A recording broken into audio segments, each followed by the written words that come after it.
Great documentary, terrible story. I mean, really, really bad. I had to watch it twice. I mean, I'm trying. It's true. Like, I'm okay. Exactly. Am I right?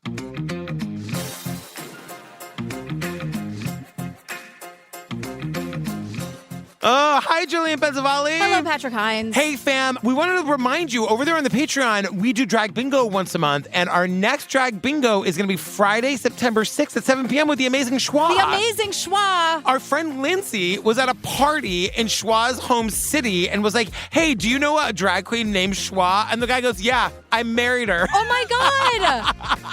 How amazing. Is that right? That's oh, my true. God. Yeah, Lindsay texted me. I was like, oh, my God, you met Schwa's husband. Oh, that's so funny. Isn't that wild? We love Schwa. Schwa is like a professional across the board. It's so fun. Like, Schwa sings live. There's a performance. She always looks beautiful. Yep, the prizes are crazy. It's so fun. Runs bingo. And I really mean, that's a hard gig to have. And Schwa's running that ship, and we have the best time. It's so good, and the Patreon's great. It's where you get more Jillian and me. It's where we cover all of the long-form series. So right now we're wrapping up Ashley Madison. Yes. We're doing Control-Alt-Desire next. I don't know anything about it. Oh, yeah. I mean, it's another guy who's another piece of shit, another insecure man ruining it for everybody. We did both seasons of The Jinx. You got to check out The Jinx Part 2. It is wild. We did Quiet on Set. We did Love Has Won with Mother God. Oh, God. With no love to be found. I know. And Twin Flames or Love Has Won, actually. It's really crazy. I feel like all of the Patreon is great, but in the last couple of months, we've had some really, really great ones. Everyone is crazy, so we're sort of... Put us out to work. Send me back to bartending. I mean, stop killing each other. happily. Stop making calls. I will go right back to bartending. I still make a mean vodka. I know. It's like riding a bike. All right, girl, what are we talking about today? Okay, so this is on Discovery Plus, but this is Broken Hearts. This is very highly requested. You and I had a conversation about it, and it's been out for a while, and here we go.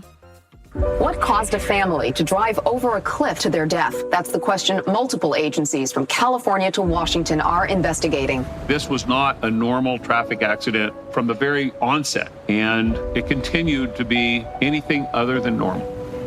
911, how can I help you? Yeah, there's some kids that I feel is being highly abused. You have two sets of children not tracking in terms of their normal development. Why do they all have the same condition? Abigail, we mentioned her mom gave her an owie. Devante, he was saying our moms, they're punishing us, they're depriving us of food. Eventually, Jen and Sarah learned the obvious lesson: remove the children from school. Jen seemed to be this super mom, this champion of racial reconciliation. But in this case, when you start putting the totality of everything together, something's rotten here. How can we be so close to something so awful and not even know? So we open, it's March 26, 2018. We're on Highway 1 in Mendocino, California.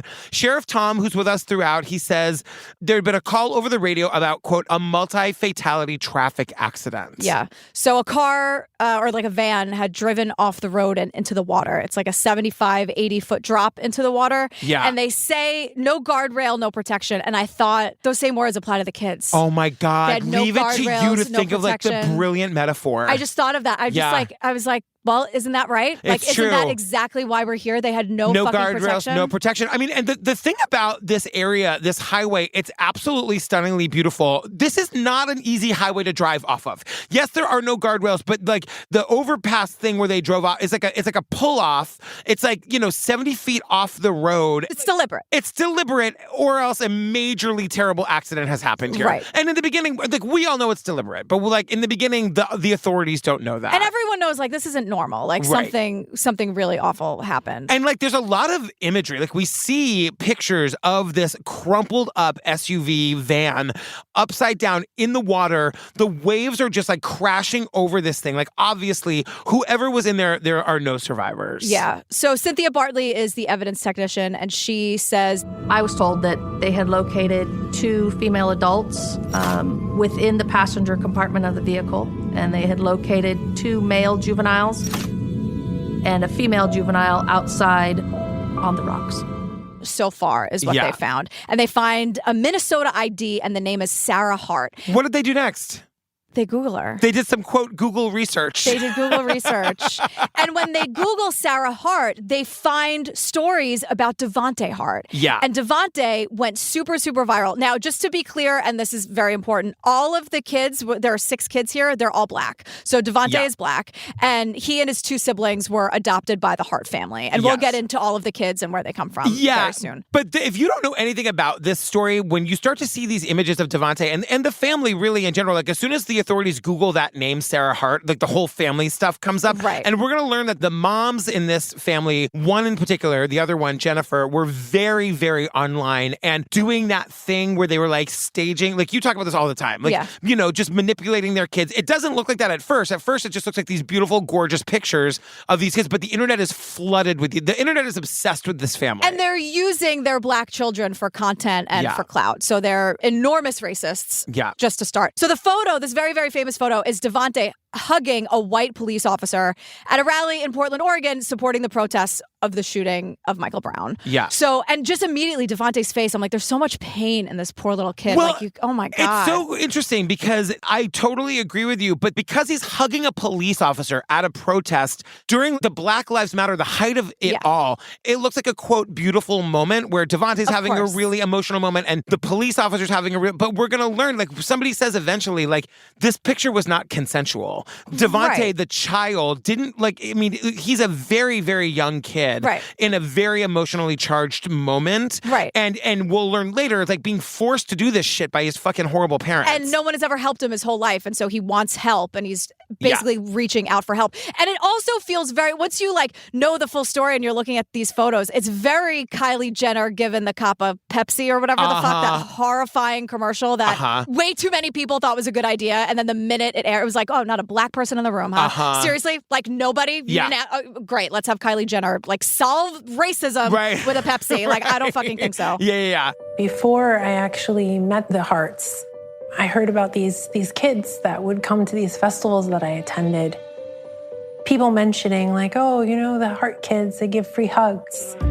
There's also a photo of him with a sign that says free hugs and like... And that becomes like his calling card. Like that's what people, that's the other thing people know him for. Am I really overreacting here that I don't like a kid with a free hug sign? You're inviting people to hug and touch you. Have I lost the plot here? I don't like it. If Daisy came out of her room with a sign that she had made and it was her idea and she put it around her neck and we were going to a thing where I was going to be, I don't know. I think the sentiment of it is very sweet and kind. If it had been his idea, I think we know that it was absolutely not his idea. Of course. You know what I mean? Even if it was his idea. Like, that's where the problem... I hear what you're saying. I love it. And that it could totally be me overreacting. No. I get it. Like, you don't want people to... we never really, other than that cop, see people actually hugging him. But doesn't it invite... Yes.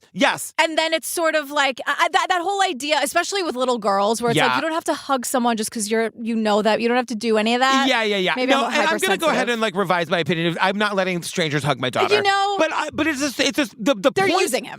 Right. The point of this is to say, like, this sign wasn't his idea. It was all manipulation. It was all... It's a great photo op. It's all for content and likes for them. Yep.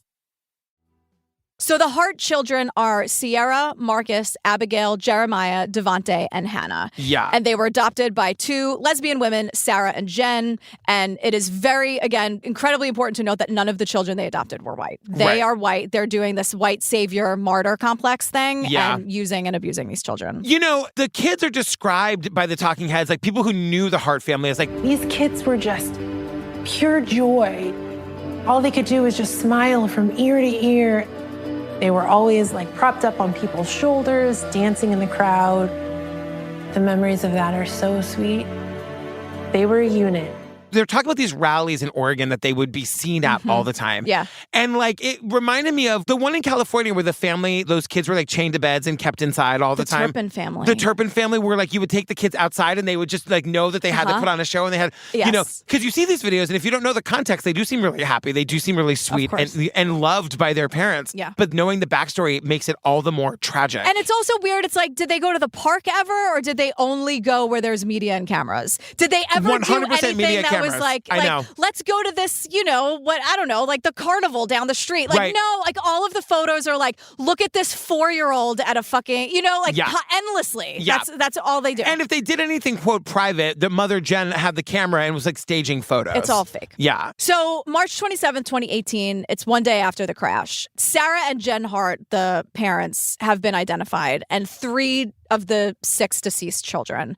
They say 2 were very young and 1 was late teens. But they're also saying they know there's 6 kids. Like, where are the other 3 kids? Right. And they're also like, they're from Washington State. There's a Minnesota ID. Why are they in California? There are just a lot of questions here. And why did this happen? Why and how did this happen? Now we meet Cheryl, who was a coworker of Sarah's. They worked together at Kohl's, where Yeah. Sarah was the assistant manager. And she's saying on Saturday, March 24th, 2018, so 2 days before the crash, Cheryl gets to work expecting her favorite manager, Sarah, is going to be like the cool overnight boss. Sarah's not there. It's somebody else. I don't know if favorite, but she's like, Sarah seems to run a tight ship. So Cheryl's like, if Sarah's not here. I don't know. I think Sarah's very much under Jen's thumb. And I think she has a good mask. Sarah, she's pretty like. And I think that when she's away from Jen, maybe she's happy. You know what I mean? Like when she used to be at work. I hear you. Yeah. Because Sarah had texted at 3 a.m. that she was really, really sick and she couldn't come in. She might have had to go to the hospital. It's one of those 3 a.m. And this is Friday. So by Sunday, nobody's heard from her. Nobody knows where she is. She's, quote, a very dependable person.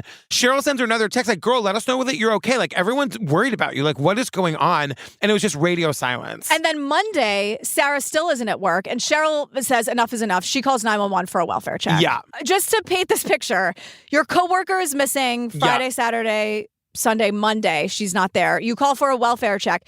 10 minutes later, the cops call back Cheryl and they're like, hey. We got some questions for you, girl. And he says, well, how many children does she have? And I said she has 6. He asked if I knew anything about her not feeding her children.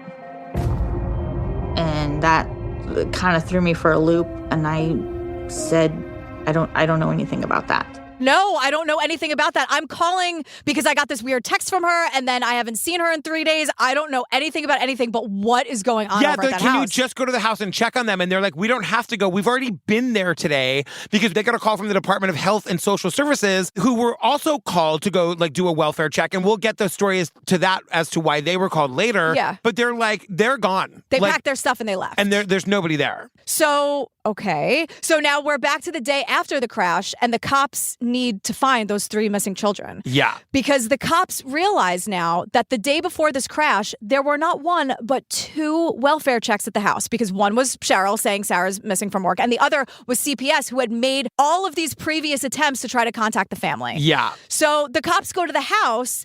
They say they don't find anything out of the ordinary, but this reminded me of the Turpin family too because it's like tons of food in the fridge. Yeah. And I'm like, yeah, that doesn't mean the kids are being fed though. Right. And like bowls of fruit on the table. And they say that like, because the cops are going in response to the idea that the kids aren't being fed. Right. And we'll get that story from the neighbor in a minute. But that's what the cops are there to check out. And they're like, I don't know. It looks like there's plenty of food in the house. And like, it's just interesting that people are not trained to ask the next question. Yeah. You know what I mean? Right. Like the neighbor is saying the kids are complaining that they're not being fed. There's tons of food in the house. The cops are like, the kids must be lying or whatever. But they're not thinking like, no, there are instances in which like parents starve their children or parents abuse their children by not giving them food. Right. Or the food becomes currency or they're like dangling the food in front of them and it's a punishment or whatever. Right. So we're going to South Dakota to talk to some family members and we meet Jen's aunt. So Jen's aunt, who recently saw them, lives in South Dakota and she's the one who has the most contact with the children, like through the family. But also like hasn't spoken to them in years, which I thought was notable that like you have 6 kids, you have an aunt that you used to be close with, but you're not anymore. We were talking about this off mic. Neither Jen nor Sarah's family is in this documentary at all.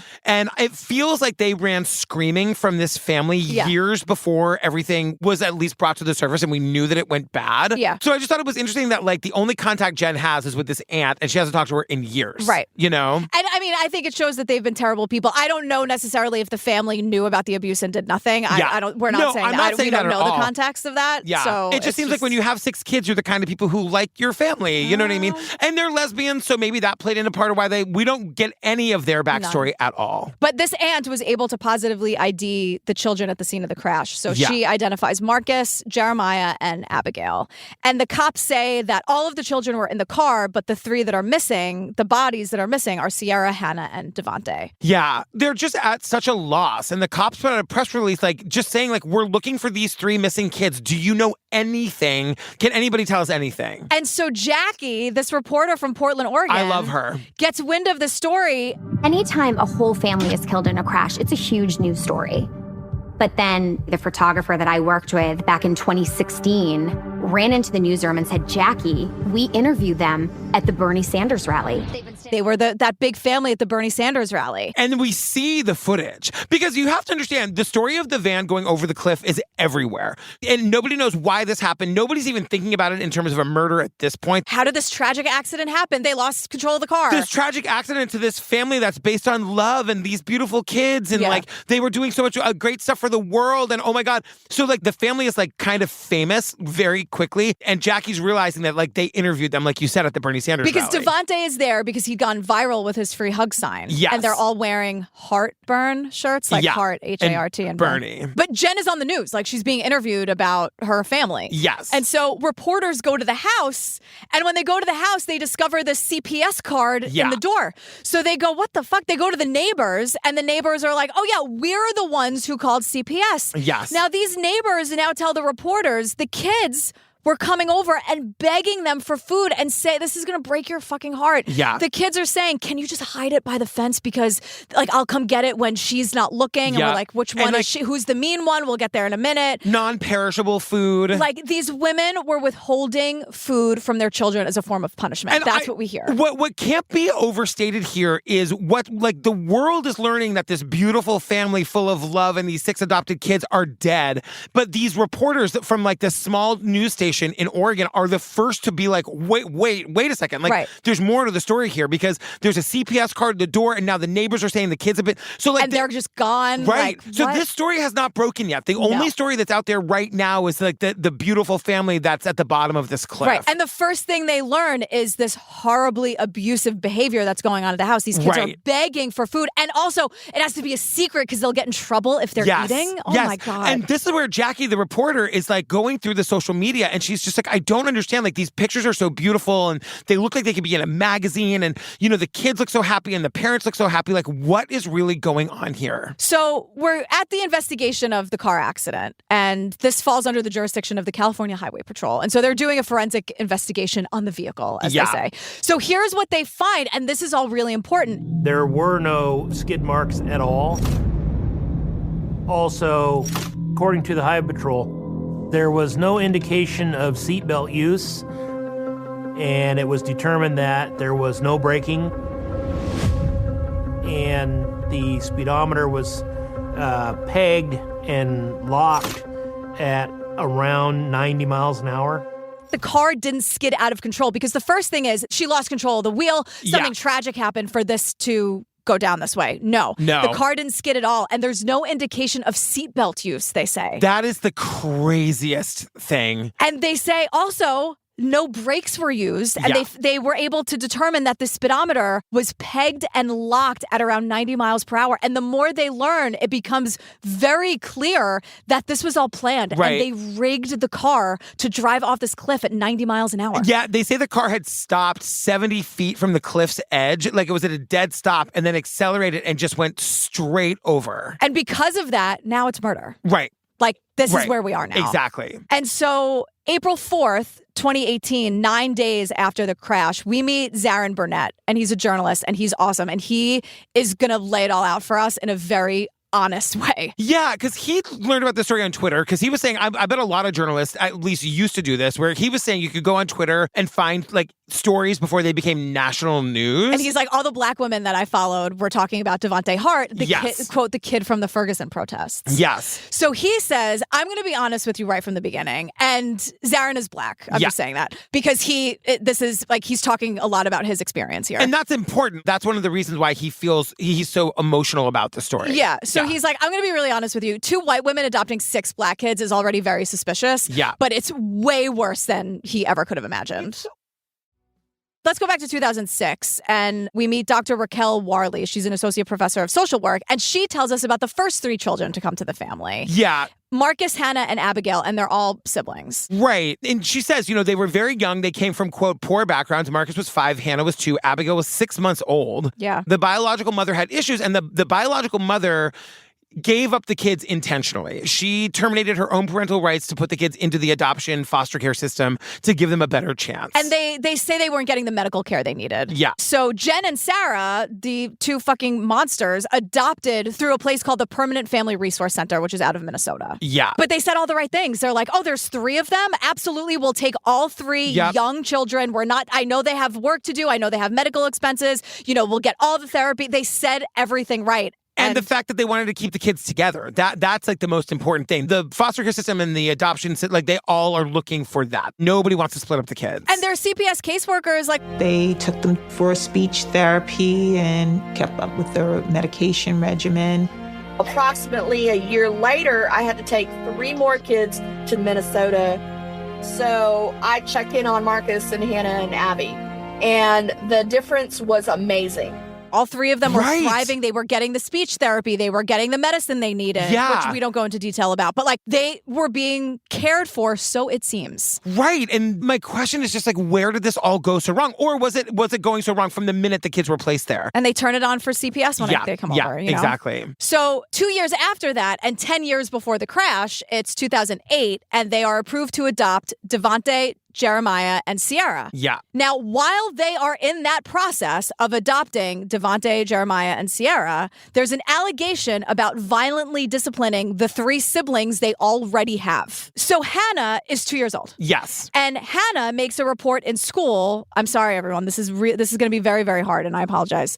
Hannah makes a report in school that she's being hit with a belt, and she has the bruises to show for it. Yeah, and like Jen and Sarah both deny having any knowledge of how the bruises got on her body, and they say child welfare investigated, but their quote wasn't enough evidence to indicate that had happened. Do you mean other than the bruises in Hannah's statements? And that's like, you know what I mean? So once again, when Steve and I were going through the foster care system, I was saying this to you off mic, we had cats that we got rid of because our cat, by got rid of, I mean we found a loving home for, like hissed at Daisy one time, and we were afraid the cat was going to scratch her, and that scratch on Daisy's body could result in Daisy being taken away from us. Yeah. So like this whole idea that while they're in the process of adopting these other 3 kids, like even just being accused of this thing that they clearly obviously did do should have been enough for them not to have been able to take these other 3 kids. Well, and I think that's what a lot of the journalists of color here are saying. It's like the power of the white women, and all of their kids are black, and it becomes the black kid's word against the white woman's word, and like,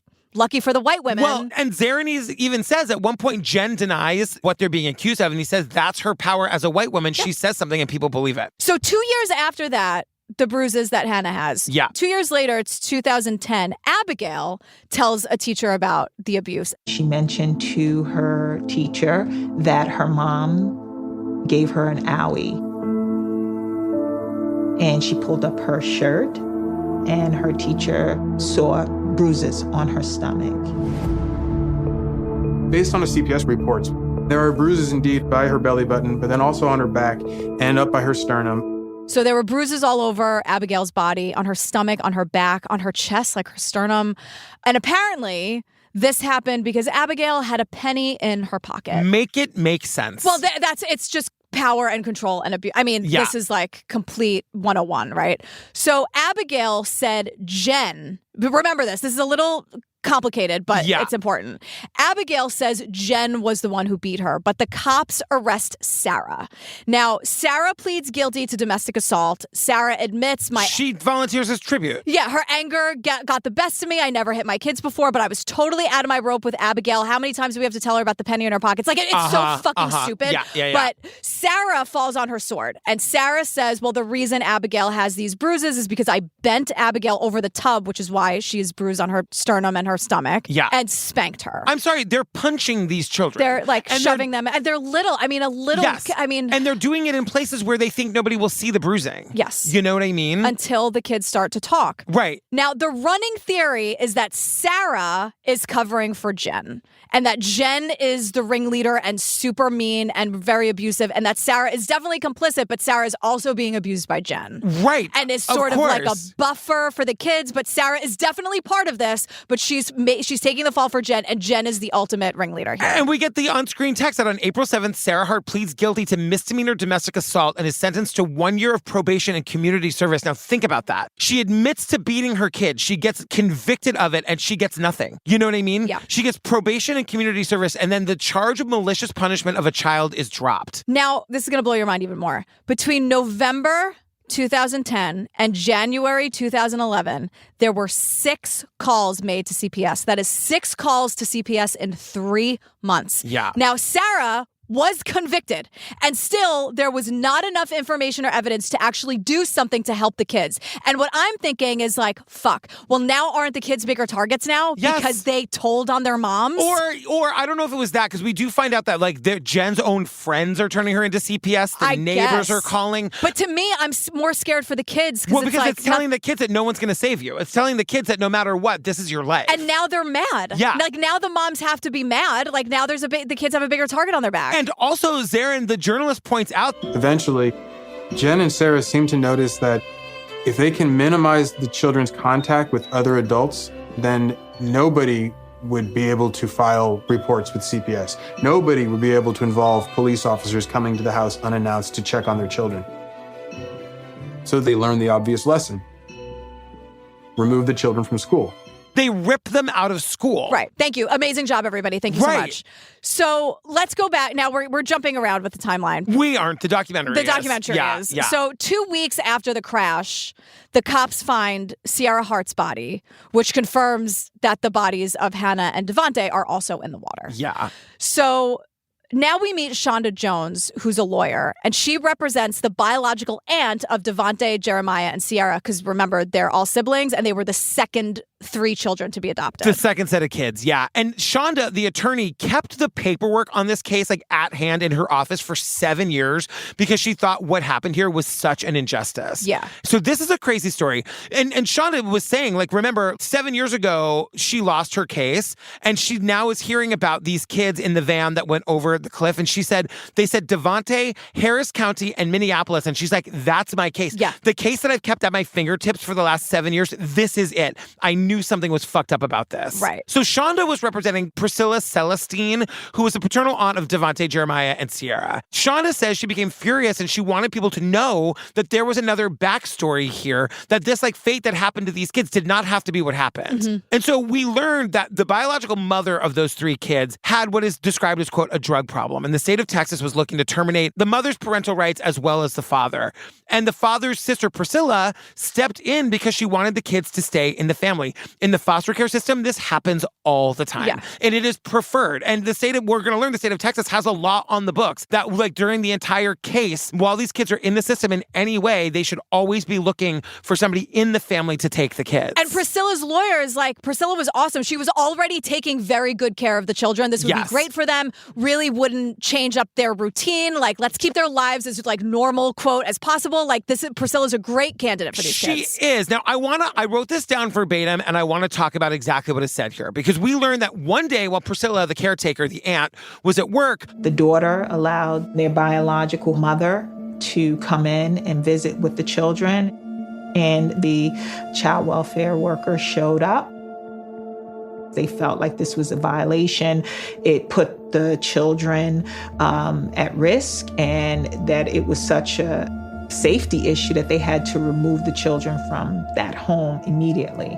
They had to remove the children from the home immediately. Mm-hmm. So the crime that was committed here was that the biological mother was allowed to come into the home and visit with the children without a social worker, unattended. And these visits are usually either, so if the mother had lost the right to visit the children, she would not be allowed to see them. In our circumstance, the birth mother was allowed to see Daisy under supervised circumstances at the adoption agency. That's how those visitation works. Okay. And I will tell you that the system takes this shit very seriously. Okay. So there was a major violation here. Okay, so I actually looked this up because it doesn't make sense. It's not clear in this documentary, right? Oh, good. Tell me what you find. There's a lot here. So this is mostly from the Texas Tribune and Associated Press and a couple of other sources. But the siblings were all in foster care at different houses before they came to Priscilla. There's also a 4th older sibling named Dante that Sara and Jen were, quote, not interested in taking. Probably because he was too old to manipulate, honestly. Not interested. And one of the reasons that they all went to them was because they were, quote, keeping the siblings together. I know. These people are fucking monsters. Oh my God. So there were like 7 people under one roof for Priscilla, and she was in a kinship placement, which means that she didn't qualify for any stipends or anything.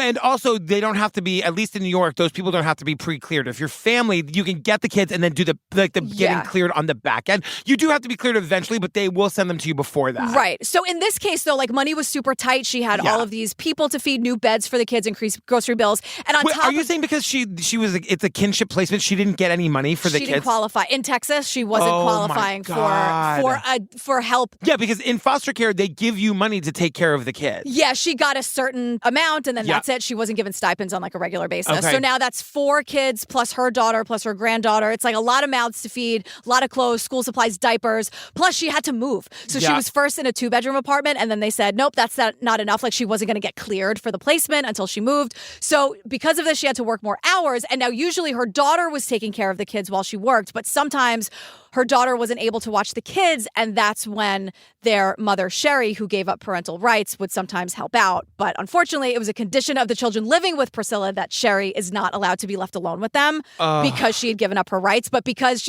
Priscilla's like, well, you wanted me to have this big apartment and like take care of all these kids and they need diapers. Like, I don't know what to do. So like one of those times when Sherry, the birth mother, was watching her kids, that's when CPS did their like surprise visit. Yep. And so there are like some sources saying that Priscilla asked Sherry to come visit, and some say that Priscilla's daughter, that it was her daughter that let them into the house. So that's not very clear, but like Sherry, the birth mom, like let CPS in. She's like, I'm a family friend. I sleep over sometimes. Like it was just a lot of shitty things happening at once. And then like just like a lot of victim of circumstances situation. And it was just like, it's just crazy. It's like there's just no help for these families that are trying to keep the family together. You know what I mean? Yeah. And imagine like, I don't know. It's a mess. It's a mess. It is absolutely And there was like no help. Like we've just been saying, like there was no help for Priscilla, who's like really wanting to keep these kids together and take care of them. And then like she was sort of like left in this situation. God, well, thanks for the side, good girl. No problem. Jesus. Sorry, everybody. Priscilla fought for the kids though, because she was like, they're still safer with me. Like, please don't put them in the system. Yeah. She was denied the children. The children are put into the system and then also allowed to be adopted by the Harts, who end like up killing CPS them. is fucking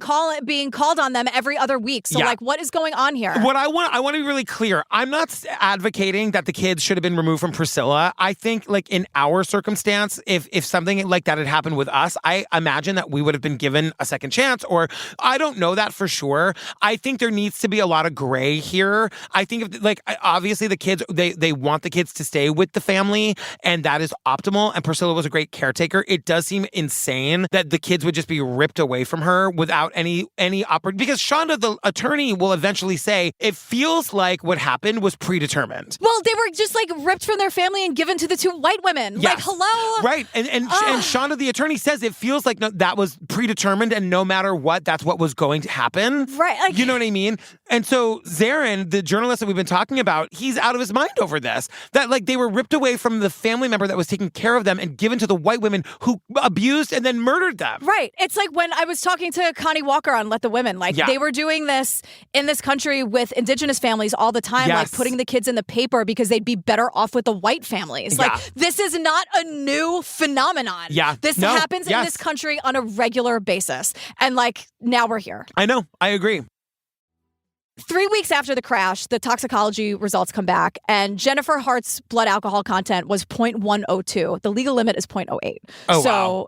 It's a lot. Yeah. So this is extra weird, we hear, because she didn't really drink. She barely drank. Yeah. But Sara and all the children had Benadryl in their system. Like they say a significant amount of Benadryl. So basically, these are 2 family annihilators. But if you're looking for any kind of like, I don't even want to use the term silver lining because that seems too much. But these kids were completely knocked out and unconscious. They had drugged them so that they didn't know what was going on, put them in the car, got hammered. Undid their seatbelts. Which, I mean, it's all just it's crazy and awful, but that just feels so, I don't know what the word for that is. Yeah. You know what I it's mean? disgusting. Yeah. I mean, but the science is saying that these kids went to sleep. Yeah. And that's like they weren't sitting in the car terrified going over that cliff is what we're told. But the other thing that's significant about this is it shows the level of premeditation. That it wasn't in the moment, because I had always imagined the story that like Sarah's asleep in the passenger seat, the kids are asleep in the back, Jen sees the cliff, sees an opportunity and just went for it. Yeah. And that is not the case. Like Sarah was very in on it. It seems like it was a plan the whole time. They said they would have had to have drugged those kids 2 hours prior. So like this was always the plan. Well, CPS was being called on them every other week to begin with, and then they saw the walls closing in and said, like, let's do it. Like that's it. I mean, they saw this coming for years. Yeah. So 1 month after the crash, the public starts learning about all the reports of abuse, and everything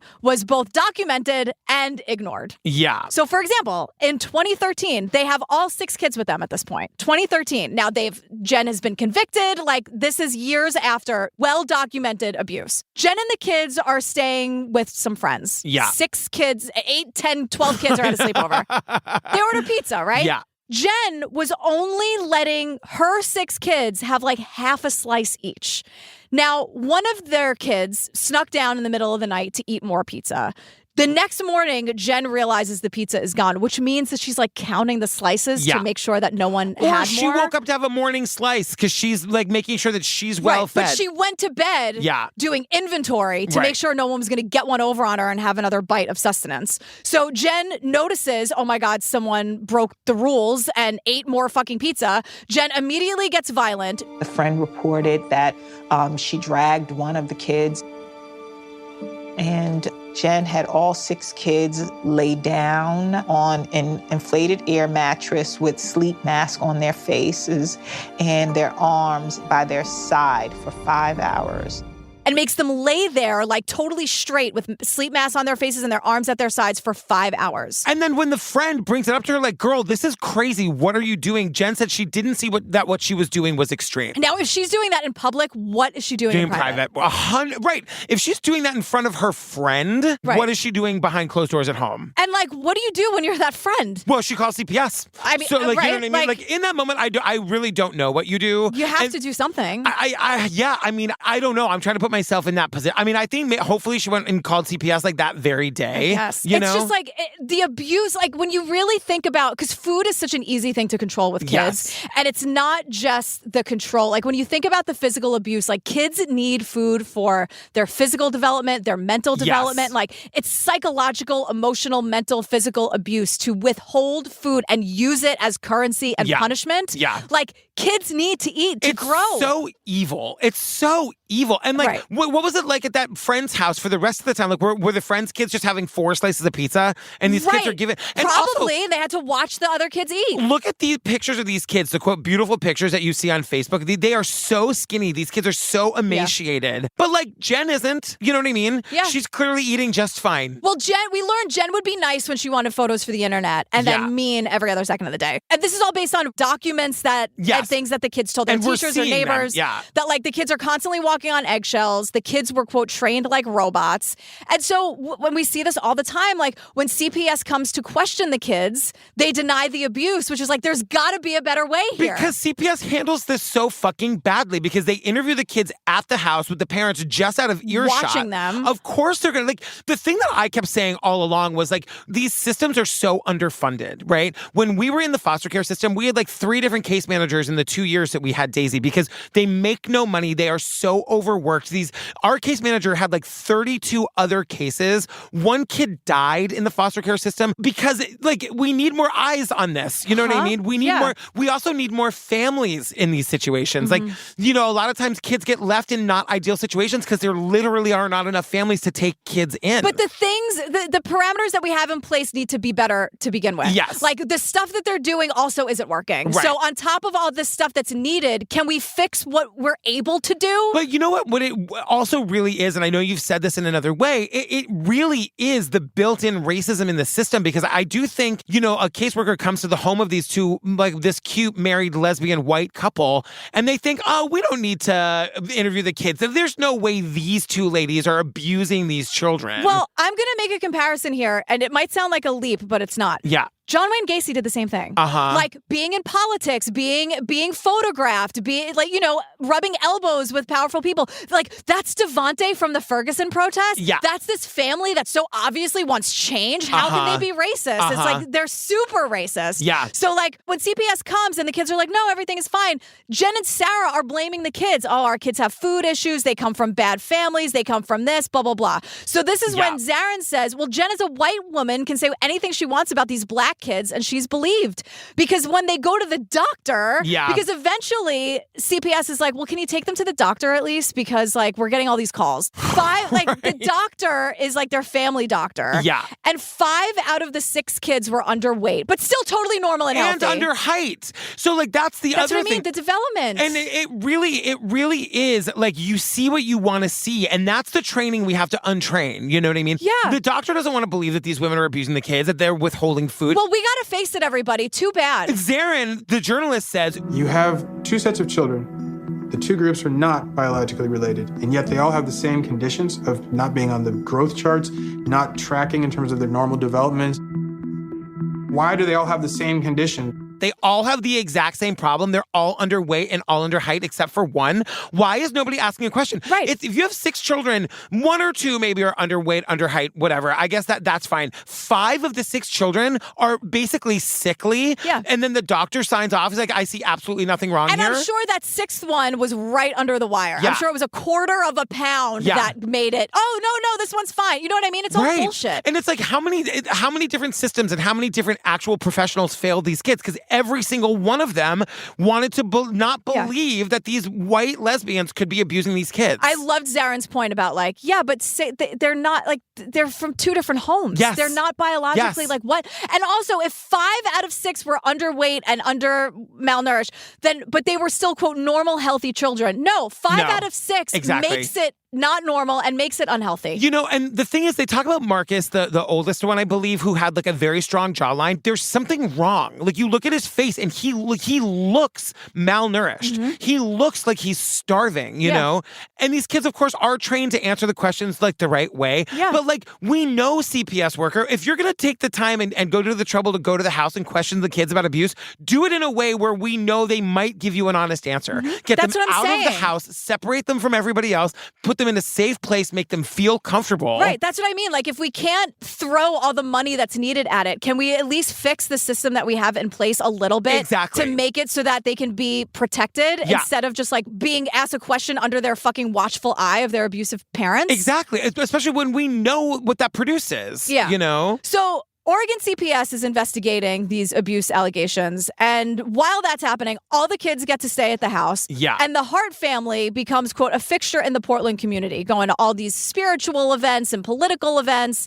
And we learn Jen was like the commanding officer and staging all of this. And we see a lot of it. We see a lot of like video footage and we see a lot of photographs. Yeah.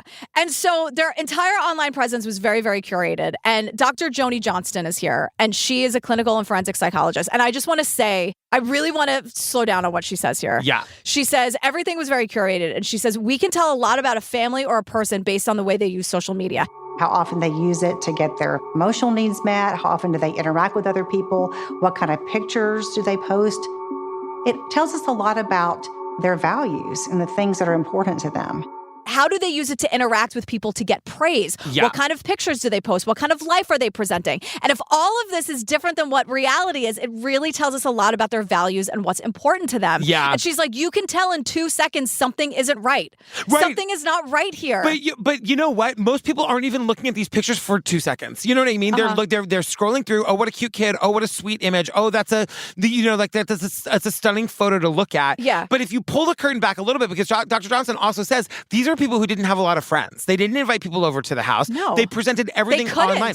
Right. But that's what I mean. It's like look a little bit deeper and realize that like when they're presenting only one image online, you know what I mean? Like that is something, especially when children are involved, that is something to question. It's a very curated narrative. Yeah. And at the focus of this narrative and social media content is Devante. Yeah. Because Devante just undeniably a very special kid. People responded to him. But they're like Jen and Sarah are like, oh, he's a perfect shield. Yeah. They're using him as a shield because so many of the posts were about how Devante was saved by them. Like literally laying in fall leaves with a sign that says thank you on it. Yeah. And they would post these fake stories for clicks about Devante encountering racism, and this old man in the checkout line was harassing Devante. And Devante, this is when Zarin Burnett is reading the post. Yeah. And there's one line where Jen's like, I let him step into his own power. And Zarin stops and he's like, that statement is gaggingly offensive. But anyway. Gaggingly offensive. I was like, wait a second. I digress. Hi, Zarin. Yeah, like I loved it. But it's true. And everything is about, and I'm like, it's so fake. Of course it goes viral. But like,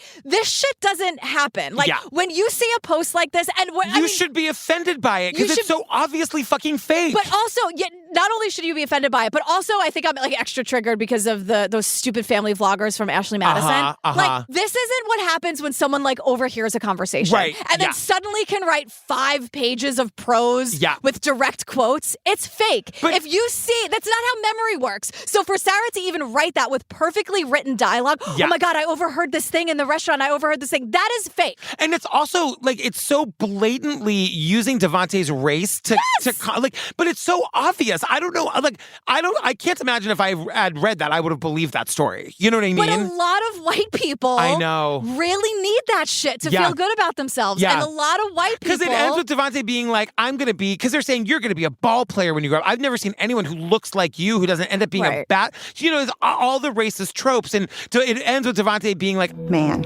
well, what do you want to be when you grow up? Son. I'm here to help people. I'm here to inspire. Now. Man said, what are you going to do to help and inspire people? Son, I'm going to be myself. No matter how much people try to make me something I am not, have a great night. Flashes ginormous smile. I'm going to be whoever I want to be, no matter what kind of box people try to put me in. But like, this was so obviously written by a basic white bitch. Yes. Do you know what I yes, mean? Like, exactly. like this didn't happen. No. So when you are online, dear listener, and you're seeing these things, like those stupid family vloggers and Ashley Madison did it too. It's like when you see like, let me tell you about what happened today. And it's a 5-page, perfectly written piece of fiction. Yes. Because don't you feel manipulated? Like you're using his race to make me feel something. And that should really fucking offend you. Well, you know, they're using him because like, you know, Jen would talk about Devante's childhood before he was adopted, about, you know, her words. He's surrounded by drugs. He was surrounded by guns. He was being shot at. And like, it's all a lie, right? Like, it was a life of little hope and a future that seemed over before it began. Like, girl. And it was like, that's the article in the Huffington Post that was inspired by this Facebook post. And like, Shonda, the attorney for the woman who had these kids taken away from her, were like, nobody fact checked this. These are all facts that Jen told the reporter, that the reporter then regurgitated as though it is truth. She's like, find anybody in Houston, find any police report anywhere that talks about Devante trying alcohol, Devante being shot at. Lie. Yeah, Devante coming to them only knowing the words shit and fuck. It's all a lie. It's a lie.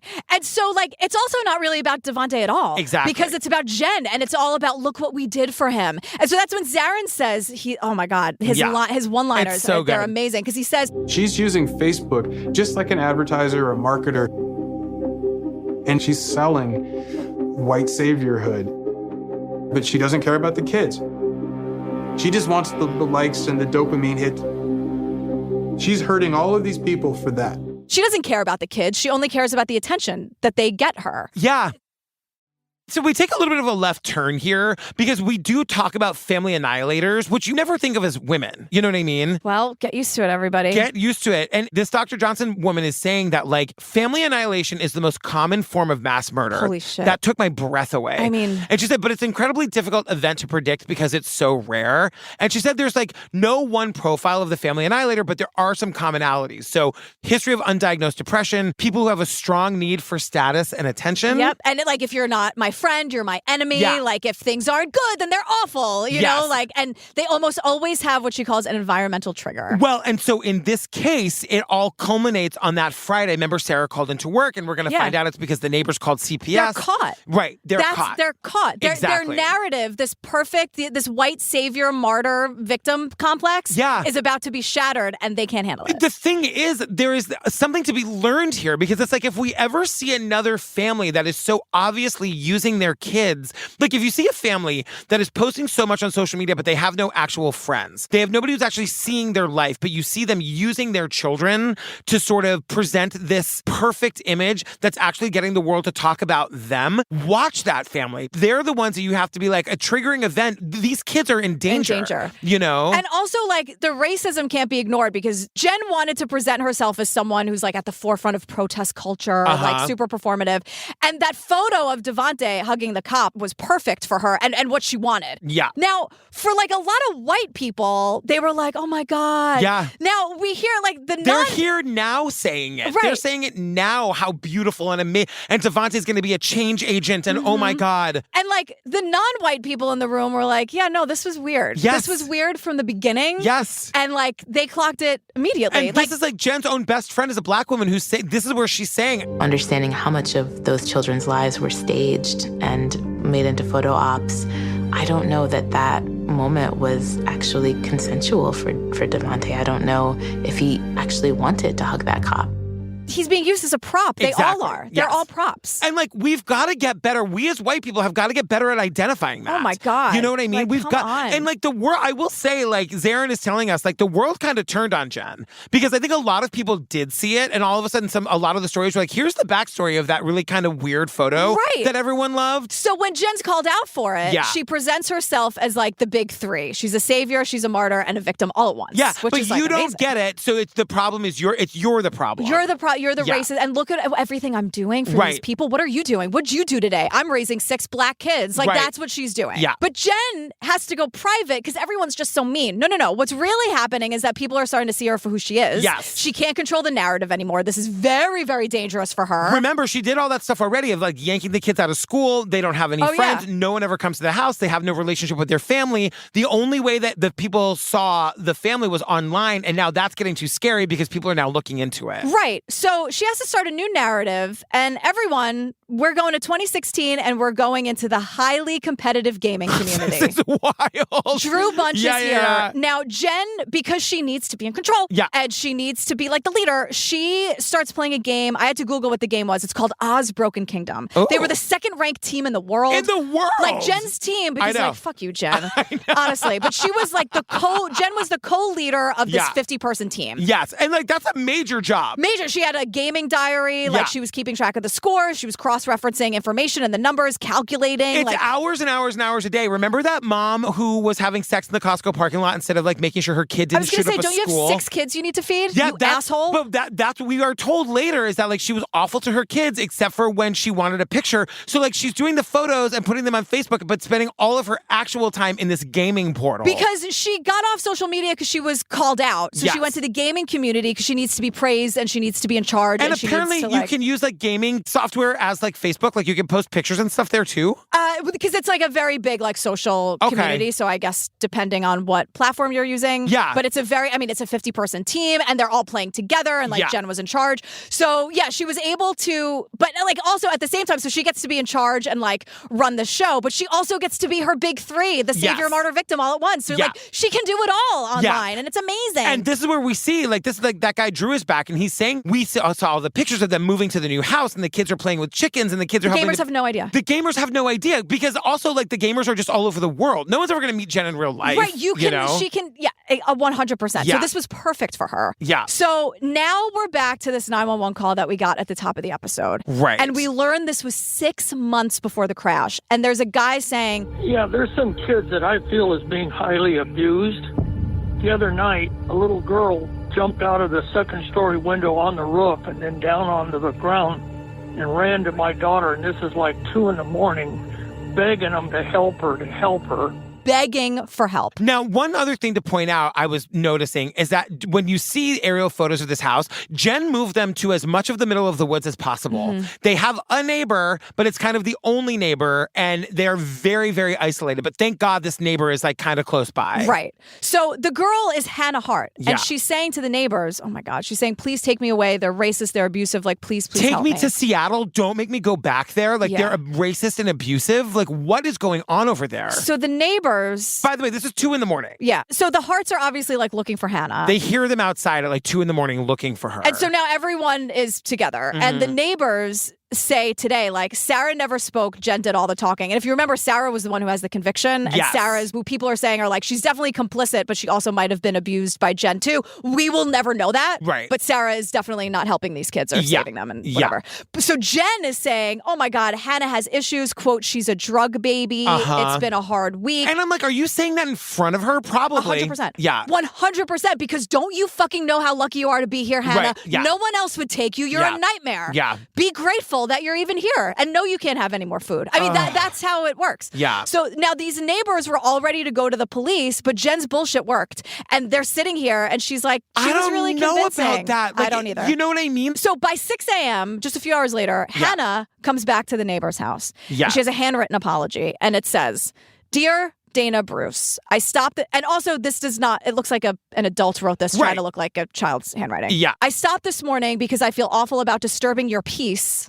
Does that sound like a child to you? No. "And worrying you in the middle of the night. I was very frustrated with my brother and I didn't handle things very maturely. And I'm sorry for telling lies to get attention. I'm working on being more honest and finding a better way to communicate my frustrations. I've been very sad about 2 of our cats dying recently. So I'm just very sad and frustrated. Thank you for being kind, Hannah." Like, no. I mean, what she told them is the truth. And so the psychological toll that it took on that girl, that letter was dictated to her, no question. No question. And if she even wrote it at all. If that's her handwriting, which I don't think it is, it was dictated. No, I'm sorry for disturbing your peace. I was just so frustrated. What kid talks like that? Right, exactly. Give me a break. No. So now Dana, the neighbor. Before they left, I asked if I could have a word with just Hannah, and they said no. We do everything as a family. We do everything as a family. Anything that Hannah can say in front of you, she can say in front of us. Which, again, is just such a major red flag. You know what I mean? And so, of course they weren't going to let Hannah speak to them. Right. And I'm sitting here thinking, you should have just called the cops. And then I stopped and I was like, we don't live in a time where you can just call the cops, especially when it's the word of 2 white women and 6 black kids. You cannot just call the cops. No, but there are other agencies you can call. You know what I mean? I hate that that's where we are, but this is, you can't just, call the cops. But the cops aren't even I understand if you're just, a layperson, you're not going to know this, but the cops aren't even the right person to call anyway. It's like the Department of Children's Youth Services. That's who you call. I guess, you know? I mean, we can add it to the list of how many times this was called. They're already under investigation. One of them has been convicted. What does it take? But it's also I'm not letting anybody off the hook here, but there's also only so much you can do. You know what I mean? If you're the neighbors, call somebody. If the cops are all you can think of to call the cops. But then what are you supposed to do? Pack the kids up in your van and take them away in the middle of the night? You know what I mean? Our systems should work. Our cops should be able to be trained enough to see, or at least if a kid is escaping out a window at 2 a.m. and saying they're racist and they're abusing me, we should believe that kid. With the bruises and with all the records and all the files and the conviction and can we just do a little better, please? And a lot better? That's what I'm saying is that we have to start teaching our people in power to unlearn the racist things that they've been taught. Yeah. We have to teach them to question white women. We have to teach them to look at a black kid and take them seriously. And there's got to be a way we can start to do that. Yeah. I fucking, whatever. So Drew the gamer was like, Jen was the best. Except when you violated one of her rules. And usually, funnily enough, those rules weren't actually spoken rules. Right. They were just what Jen wanted. And if you didn't read her mind, then she'd go nuts on you online. So but she would do this in her life. So for example, Sara, the other one. Yeah, Sara, the wife. Was at work at Kohl's. And she gets this urgent phone call. And she's like, shit. And coworker Cheryl is like, girl, what's wrong? Are you okay? Now, Sara apparently forgot to go online and play the game that they were all playing. In the middle of her manager shift at Kohl's. Right. And she was like, oh, Jen, I can't, clean up on aisle, whatever. Mm-hmm. She said that Jen was very upset with her. To the point that Jen had said if Sara wasn't going to support her, she might as well just kill herself. Because it was all she had to look forward to was this game. All I have is this game, and if you're not going to help me, and if you don't love me, and if you're not supportive, and I'm like, what about your 6 hungry children? Can we give a shit about them? No. Or is it just about your game? Because that's the thing she can control. And Cheryl's just saying, Sara was always taking care of Jen. It was her job to calm Jen down. And she said, she's got this great line, Cheryl. She goes, I think Sara was the buffer between the kids and Jen, like a battered spouse would be. Yeah. Yeah. So This is where it gets even more fucking frustrating because March 2018, 10 days before the crash, Devontae goes over to that same neighbor's house and asks for food. And he's asking at night, and then he'd ask a few hours later in the morning. Now, the neighbor here says, I didn't think anything of it when he asked me the first time. I'm like, girl. What about Hannah? Right. What about everything else? Like a week ago, the young girl was saying she was getting beaten and they're racist, and now the other kid's asking for... She gave him 30 tortillas. Devontae comes back over... Because Devontae would write her a list. A list of food. 6 jars of peanut butter they wanted. And ask the neighbors to leave it by the fence so that he could sneak over when no one's looking and get it. And you're thinking, what? This isn't like a cute little game we're playing. And they say this was happening 2 to 3 times a day, every single day for 9 days. 6 months ago, Hannah was doing the same thing. And now Devontae's like, wow, I don't understand. I don't understand. I really don't understand either. And Devontae kept going over there. And every time he went, he'd give more information about what's going on. And that's how we learned that there was a fridge full of food, just like the Turpins, and the kids wouldn't eat for days at a time. Yep. And Devontae makes these trips every day for 9 days. And every single day for 9 days, Jen is posting on Facebook for attention about how amazing she is. I am a better human in every possible way for knowing these children. They have been my greatest teachers. I couldn't be more in awe of all the people that chose to celebrate this life with us. The thousands of people that have shared a hug, a dance, a story, a laugh, a meal, a cry, a word of encouragement, a smile, a song. Thank you for exemplifying the true meaning of family. It's Zarin who tells us this, and it's such a glaring juxtaposition because it's like, it's so obvious that she does not care about her kids. She does not love her kids. She is using these children, starving them while writing these posts about how beautiful their life is. Unbelievable. It's unbelievable. But now we get, like, it's documented that from March 15th to March 23rd, Devontae begs Dana the neighbor for food 2 to 3 times a day. At what point do you do something or fucking walk over there yourself and kick the door in and say, what are you doing to these kids? And also, he tells them, by the way, everything Hannah told you was true. Like, Dana, I know, I'm glad. Thanks for being here and telling your story. And I'm glad we're like getting the truth about these women. But like, I'm asking like all of us, at what point is it March 16th, 17th, 18th, all the way to the 23rd, 2 to 3 times a day? You're just doing nothing. You're just like, you have like a sick feeling in your stomach about these poor kids. Don't you just go over there and do something? And it's hard because we always do that thing where it's like, am I crazy for asking that? No, you're not. But it's like, we always say like the only killer is the killer, right? I know that. But it's also like, but it is, I can't get into the mindset. He's begging for food 3 times a day for 9 days. And it's also eventually her father who calls 911, not her. And you don't.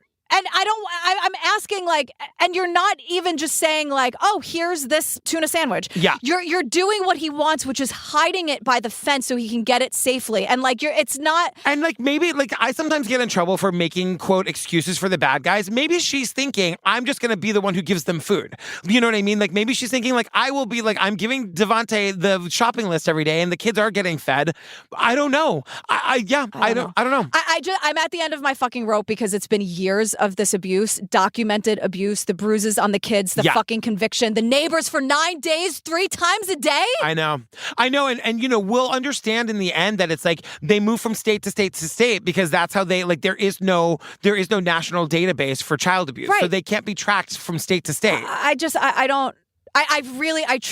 feel crazy. I feel like I'm not. I know. I must be missing something here. Like, what am I getting wrong? No, here? it's the sad truth is that everybody failed these kids. That's it. You know what I mean? But the point is, we can learn. You know what I mean? Like we can do better. I really hope so. I'm feeling despondent about it. If I'm being honest with you, I'm feeling like, well, when? I know. When? Because in 2 months we're gonna have another documentary to cover like this, Patrick, and it makes me crazy. So when this is in 2018, like when does it start? You know what? I'm feeling like. Yeah, I know. Like, I know. It's like you can see the van going over the cliff in your brain, and it's like, what can we do to stop it? Yeah. You know? I know. So finally, on March 23rd, the 911 call happens, and the Harts flee in 10 hours. Yeah. By 10 hours later, they're gone. Yeah. So on May 9th, 2018, the cops find Hannah's remains. And they say after finding Hannah's remains, like, we just understood that Devontae had been claimed by the ocean. Like, no amount of searching is going to find him. He's been taken away that way. Yeah. Now, Sheriff Tom has had this case the whole time. Yeah. And he makes it a point to make sure that this is not documented as an accident. He said, from the beginning, I didn't want to make any judgments. He said, I didn't want history to judge this as an accident if it wasn't, and I didn't want history to judge this as a crime if it wasn't. Right. So he does this thing where he decides to do a coroner's inquest because he's the sheriff, but also the coroner. Yeah. And so basically what they do, like a year and a week to the day after the crash, they put all of the evidence to a jury and they let the jury decide. It's like a real trial. It's like a criminal case. Yeah. And so the jury comes back and they have decided that the children were murdered and the moms killed the children and themselves. And with respect to Abigail Hart, Marcus Hart, Jeremiah Hart, Sierra Hart, Hannah Hart, Devontae Hart, the finding is at the hands of another other than by accident. In the end, we're just left with, like, how did this happen, Yeah. Like we've been saying, like you just said, like so many people failed these kids, like And over every and over investigation again. of the parents ends with, quote, insufficient evidence, and somebody says, like, what evidence do you need to know that these kids needed help? The whole idea that there is no national database where, like, maybe we could have caught them as they're moving For from child abuse. For Like, child abuse, that's- yeah. So like all of these things that were documented, it's not like, like the one school in one state has these papers, but it's like that jurisdiction frustration that we have all the time where it's like, oh, the cops aren't talking to each other. Like, can we just make sure, especially if people just keep adopting more kids, can you just make 100% sure that it's a safe place? And I just don't think you can care too much. I don't think that you can call the police too many times when the kids are telling you that they're being abused. I know. And I also think it's shitty that you can't, we don't live in a time where it's like, call the cops, they'll help. Like, we don't live in that world anymore, especially when it's white women against the 6 black kids. But so like, maybe that's what the neighbor was thinking. You know what I mean? And like, she's just going to buy the 6 jars of peanut butter every day. Nobody thinks that anybody's going to put 6 kids in a van and drive them over it's a cliff. true. Yeah, maybe. Maybe. And she didn't say it here, so if this is true, I don't know, because they didn't play this part of the interview. But maybe she thought, if there's anything I can do, I can feed them. Right. Yeah. Girl, I don't know. That one was really hard. It's really hard. We gotta fucking do better. I know. God damn it. Well, speaking of doing a little bit better, one thing to look forward to, fam. If you are on the page at the 5 or above, Drag Bingo, September 6th, 7 o'clock with the amazing Schwa. It's a really good outlet. It's a really good, like, therapeutic night. We're all together. The playlist is awesome. Schwa is awesome. The prizes are great. Like, it's just a way to come together. We really need something happy to focus on right now. And just like togetherness and just people trying to put good in the world, because God, we need it. Like real good, not like fake curated bullshit, filtered Instagram. Totally. Here's something else, fam. If in case you haven't thought about this in a while, go to your podcast app and make sure that you're subscribed to True Crime Obsessed. Oh, great. Okay. Or that you're following the show. So if you're an Apple Podcast or Spotify, just go follow the show. That way you know you're going to get it every single week when it comes out. You don't have to search for it. Oh, great. Okay, That's good. a new thing I think that we should remind people to do. You just hit that little plus sign and then all of a sudden we're yours forever. Great. Easy peasy. Girl, what are we doing next? Okay, we're doing How to Rob a Bank on Netflix. Yes. We're going to Seattle in the 90s, everyone. Start blasting that Pearl Jam and Soundgarden. We're going. Good. We need, not that a bank robbery is a victimless crime, but we need something that's not kids going over a cliff. It's there's a really cool treehouse. Oh, great. Yeah. I love that. And again, 1990 Seattle, the I know. soundtrack. I mean, come on. I know, soundtrack of a generation. We love it. Oh my God. All right, well, stay tuned for the trailer for that, fam. And maybe funny and hilarious outtakes. Though I gotta be honest, I doubt it this week. I don't know. Ragey outtakes, are those a thing? maybe we should make them a thing. Ragey outtakes, that's my drag name. TM. All right, fam, we love you. We love you. Bye. Bye. This is a robbery. He was the most prolific bank robber in the Pacific Northwest. He's robbed 14 banks in Seattle since June of 1992. This case was spinning a little bit out of control. He was a smart bank robber. He became our #1 priority. What happened here reads straight from a movie script. His moniker was Hollywood. He wears heavy makeup, a wig. His co-star is this 9mm handgun. Everyone on the floor! He said, man, this is the easiest thing. It's like taking candy from kids. I just thought, this is insane. Steal from the rich and give to the poor. How noble is that? People talk about Robin Hood, but in terms of who Hollywood was, we couldn't have been more wrong.